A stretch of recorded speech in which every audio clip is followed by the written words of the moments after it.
Assalamualaikum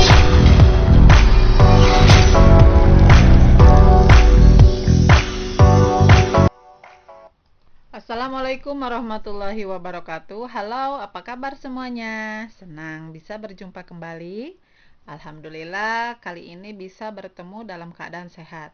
Saya harap kawan-kawan dimanapun berada tetap dalam keadaan sehat, menjaga protokol kesehatan, apalagi dalam kondisi yang memang masih rawan untuk kita bersosialisasi keluar.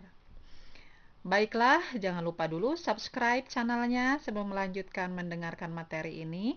Yang sudah subscribe, terima kasih banyak. Semoga bisa membantu berkembangnya channel belajar kita. Pada kegiatan belajar kali ini kita akan membahas sedikit tentang sejarah perkoperasian di dunia, terutama di negara Eropa. Gerakan koperasi di dunia dimulai pada pertengahan abad 18 dan awal abad 19 di Inggris. Lembaga ini sering juga disebut dengan koperasi pra-industri. Dari sejarah perkembangannya, dimulai dari munculnya revolusi industri di Inggris pada tahun 1770, di mana memanfaatkan tenaga manusia dengan mesin-mesin industri yang berdampak pada meningkatnya gerakan hingga revolusi Prancis pada tahun 1789 yang awalnya ingin menumbangkan kekuasaan feodalistik, memunculkan hegemoni baru oleh kaum kapitalis. Sekarang kita lihat perkembangan koperasi di Eropa. Sekilas, perkembangan koperasi di Prancis yang pertama. Revolusi Prancis dan perkembangan industri Prancis telah menimbulkan kemiskinan dan penderitaan bagi rakyat.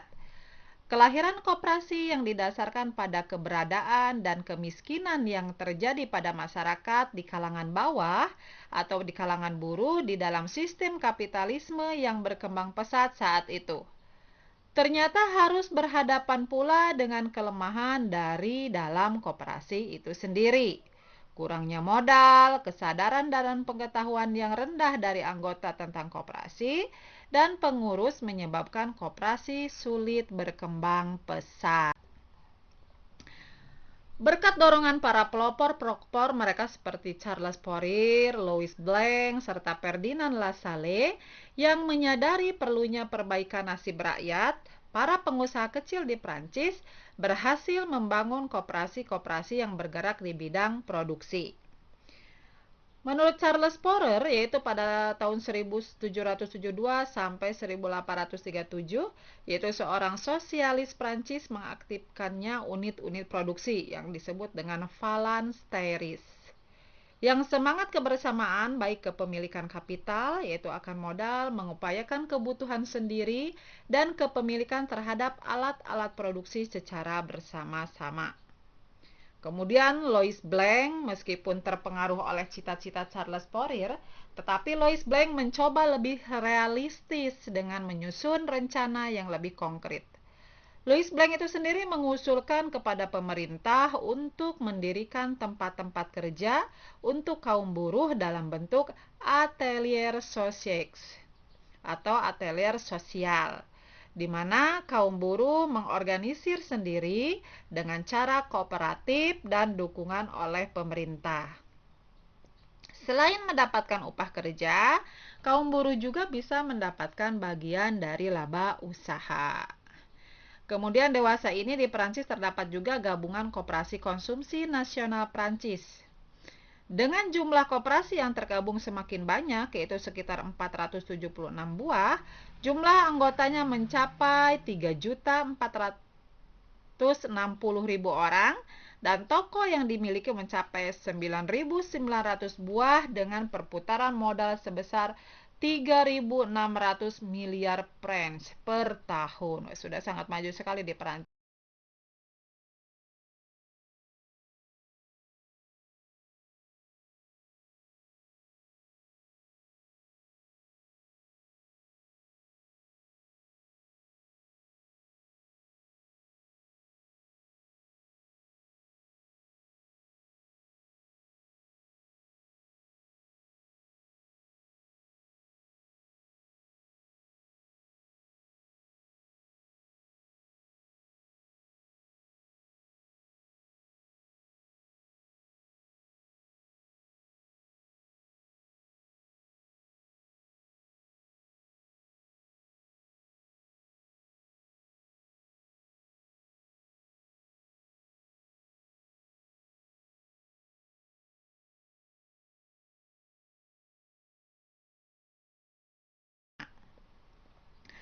Rohdel Equitable Pioneer atau pioner koperasi memiliki beberapa prinsip yang sering disebut dengan prinsip-prinsip koperasi menurut Rohdel.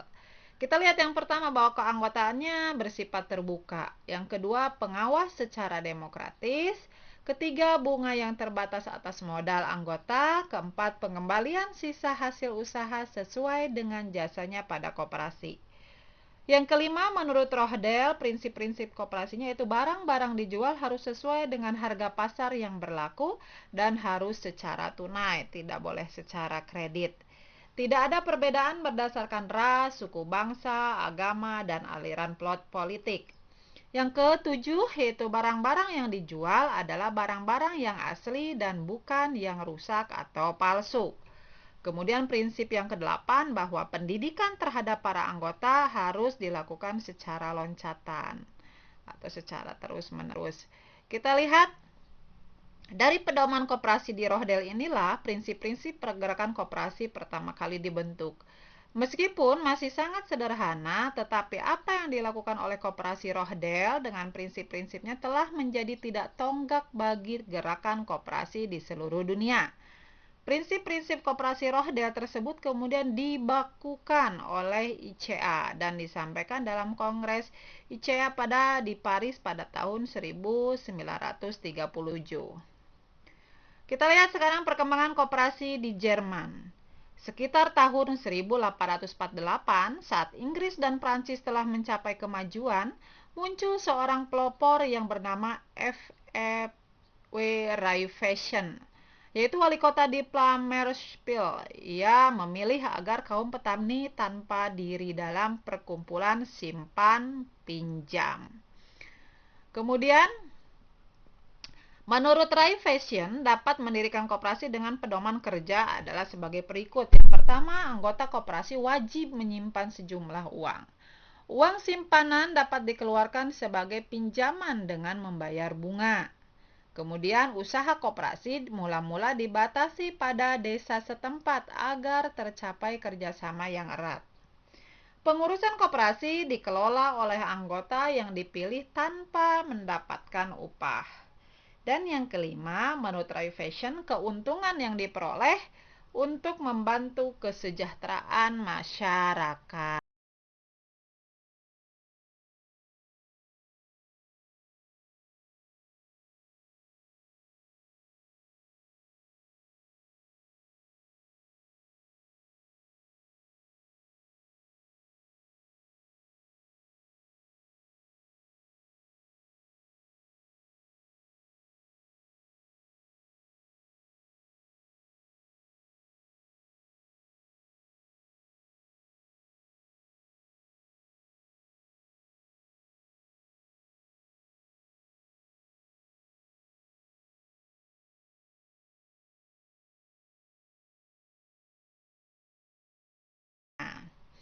Kita lihat sekarang perkembangan koperasi di Denmark.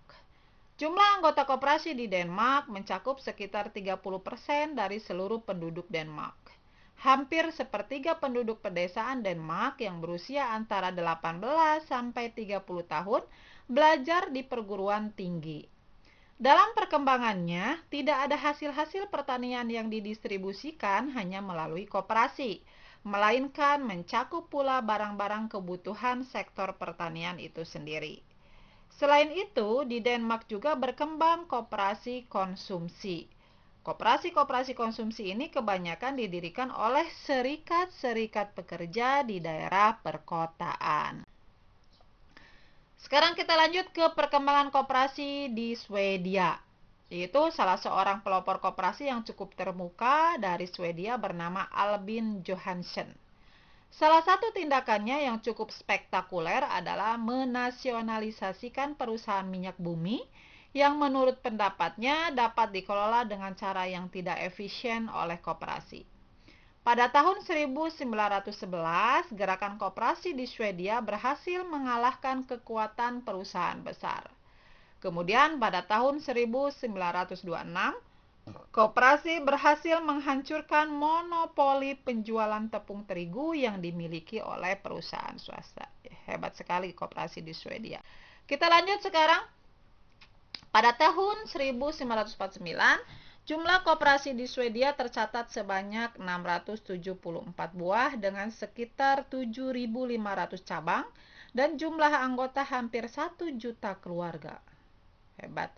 Rahasia keberhasilan koperasi-koperasi Swedia adalah berkat program pendidikan yang disusun secara teratur dan pendidikan orang dewasa di sekolah tinggi rakyat, serta lingkungan studi dalam pendidikan luar sekolah.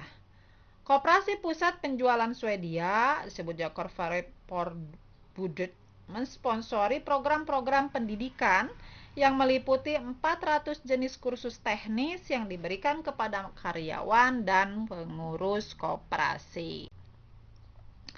Sekarang kita lihat perkembangan koperasi di Amerika Serikat. Keadaan sosial ekonomi Amerika Serikat pada pertengahan abad ke-19 hampir sama dengan Inggris. Menurut catatan, jumlah koperasi yang tumbuh antara tahun 1863 sampai 1939 membuka 2.600 buah. Sekitar 57% dari koperasi-koperasi ini mengalami kegagalan. Koperasi pertama yang berdiri di Amerika Serikat adalah The Philadelphia Contributionship from Loss by Fire, semacam asuransi kebakaran. Selanjutnya berdiri koperasi pengairan yang mengurus irigasi pertanian. Dan pada tahun 1880 berdiri koperasi-koperasi pertanian yang besar, Sejarah dan Kinerja Incorp.Car tahun 1995. Sementara itu, di Amerika Serikat, selama bertahun-tahun juga telah berkembang perkumpulan simpan pinjam yang dikenal dengan nama Credit Union. Berkat anjuran Alfonso Desjardins, yaitu pada tahun 1854 sampai tahun 1921.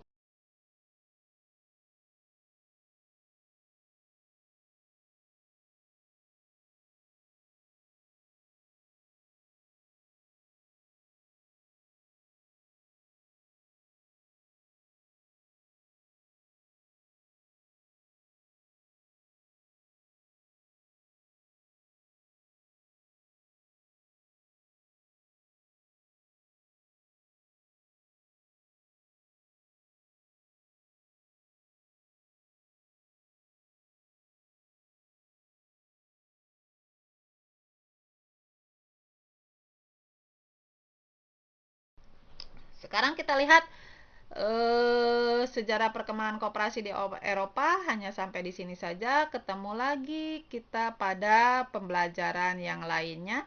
Terima kasih banyak. Jangan lupa subscribe, like, share, dan komen. Sampai jumpa. Tetap sehat, tetap bahagia, dan tetap semangat. Assalamualaikum warahmatullahi wabarakatuh.